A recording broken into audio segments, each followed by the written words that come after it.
and welcome back to another video. Today I'm teaching you how to set up custom bot commands in Discord. So first, I'm going to be using Me6 today. I've made a video on how to set this up, link in the description. I recommend watching that before watching this.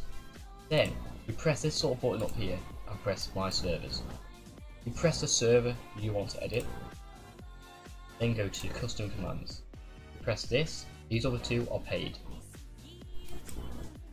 You do this. You go to command name. I'm going to put !test, and I want the bot to respond with test.